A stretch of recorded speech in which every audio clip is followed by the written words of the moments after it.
নির্বাচনে সমান সুযোগ ও শান্তিপূর্ণ পরিবেশ তৈরিতে নির্বাচন কমিশন ও অন্যান্য অংশীজনদের ঘাটতি রয়েছে, এমন পর্যবেক্ষণ টিআইবির। নির্বাহী পরিচালক ইফতেখারুজ্জামান জানান, দুর্নীতি রোধ ও সুশাসন প্রতিষ্ঠা সহ রাষ্ট্র সংস্কারে গণভোটে হাঁয়ের পক্ষে সংস্থাটি।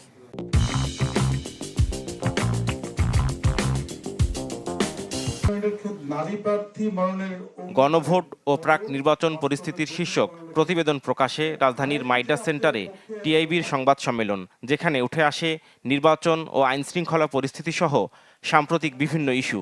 5 আগস্ট বিকেলবেলা থেকে সারা দেশে বিভিন্ন ভাবে মাঠবাজি, দলবাজি, দখলবাজি, চাঁদাবাজি ইত্যাদি শুরু হয়েছে। সেটি বিদ্যমান ছিল মোটামুটিভাবে রাজনৈতিক অঙ্গনে ক্রিয়াশীল শক্তি এবং প্রশাসনিক অঙ্গনে ক্রিয়াশীল শক্তি যারা নিজেদেরকে মনে করেছে তারা এখন ক্ষমতায়িত, তারা এখন তাদের পালা, তারা সেই কর্মকাণ্ড শুরু করেছে। টিআইবি জানায়, যৌথ বাহিনীর অভিযান চললেও আইন শৃঙ্খলা পরিস্থিতির অবনতি হয়েছে। অবাধ ও নিরপেক্ষ পরিবেশ তৈরিতে নির্বাচন কমিশন ও প্রশাসনের যথেষ্ট ঘাটতি রয়েছে। অবাধ, নিরপেক্ষ, স্বচ্ছ এবং সবার জন্য সমান প্রতিযোগিতার ক্ষেত্র তৈরি এবং শান্তিপূর্ণ নির্বাচন আয়োজনে নির্বাচন কমিশন ও অন্যান্য অংশীজনের মধ্যে ক্রমবর্ধমানভাবে প্রয়াস আছে নিঃসন্দেহে, তবে ঘাটতি দৃশ্যমান। বিশেষ করে রাজনৈতিক সংঘাত এবং নির্বাচনে আচরণবিধির লঙ্ঘন।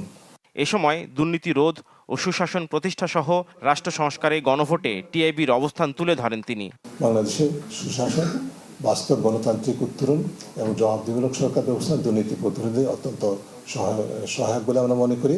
সেই কারণে আমরা মনে করি দুর্নীতিকে না বলুন এবং গণভোটে হা বলুন। নির্বাচনের পর সংসদ সদস্যদের বিরুদ্ধে তথ্য অনুসন্ধান করার পরামর্শ দেন টিআইবি। গণমাধ্যম যেন ভীতিহীনভাবে।